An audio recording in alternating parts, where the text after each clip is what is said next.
Everybody, how are you guys doing? Welcome back to another video. Manchester City have beaten Burnley away at Turf Moor 2-0. What a game of football. Manchester City grind out a result and we have beaten the mighty Burnley. We know their football. We know how hard it is to break up Burnley. We know how good they are defensively, and we know how good Sean Dyche is against the top clubs because of his football style. But Manchester City, we did well defensively. We did well going forward. The first goal, lovely goal from Jesus. Bernardo initially shoots the ball. Pope fails to clear it. Jesus at the right place headers it in, and it's a lovely goal, especially for him to build up some confidence, especially for the game on Sunday. This will help him out, and it also builds up his form as well. And the second goal from a lovely cross from Gundogan and a good finish by Raheem Sterling. Again, another decent goal for Raheem Sterling. It's a tap-in, but it's a goal Raheem Sterling took well, and hopefully he could now build up from this, because Sunday is going to be a very big day for Manchester City, especially with how Liverpool are right now. It is very big.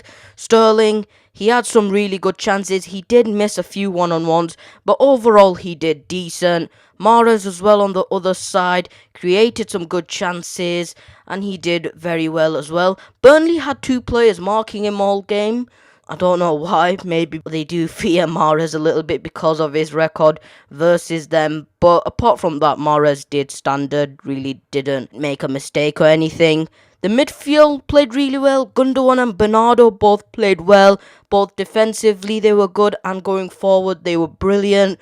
Rodri as well, probably a man of the match performance for him. He did very good, was great defensively, and he did very well driving the ball forward, and his overall midfield play was fantastic. Diaz and Stones had a very good game, although Burnley didn't really threaten us as much, but when they did, Diaz and Stones handled it well. Cancelo was also brilliant, played in midfield when attacking and slotted at the right back position when defending, and he did that brilliantly, and his overall play was fantastic.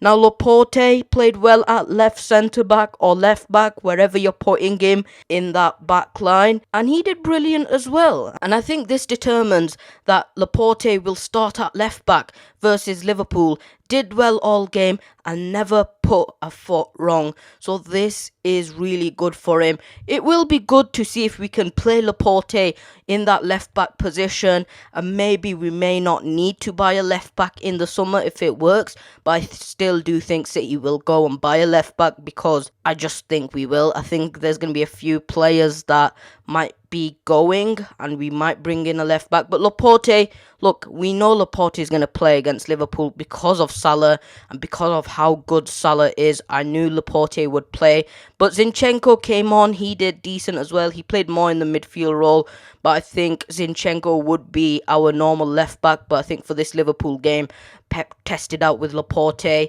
and Laporte will probably start at left back now at Anfield. So I think that is okay.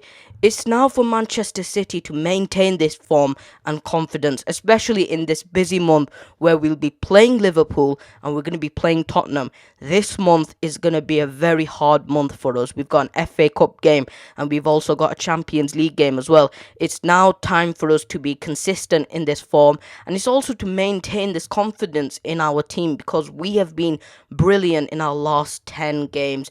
And Manchester City as a whole have been fantastic. Let's build this winning mentality. Let's sort of maintain our standards, because we have done excellent in January. Literally a really good month for us. But this month, it's time to get serious, because we've got some serious games coming up, and I think Manchester City will be able to do that. Apart from that, a really good result for Manchester City, knowing how hard it is to play at Turf Moor because of Burnley and because of what Burnley is. But it's a brilliant game from us. And it's also another game with VAR on form. I mean, Gabriel Jesus was denied a clear penalty, which wasn't even sent to VAR for review. I don't get VAR anymore, and there's no point really complaining about that, because what's it going to make any use of me complaining over it, because it is abysmal commentators were sure of that being a penalty, but the referee thought otherwise. And it just shows how clumsy this league is with VAR, how inconsistent it is, and how terrible VAR is. So it's another bad day for VAR, I guess. But guys, let's keep this win. We are 3 points above Manchester United with a game in hand. We're 7 points above Liverpool with a game in hand. Can Manchester City do it? Let's take it game by game because we've got a lot of games coming up. We even got some tough fixtures this month, like I said, 7 times already. But let's see where we go. So guys, I hope you guys enjoyed this video. Please do like this video. Please do subscribe. And I'll catch you guys in my next video.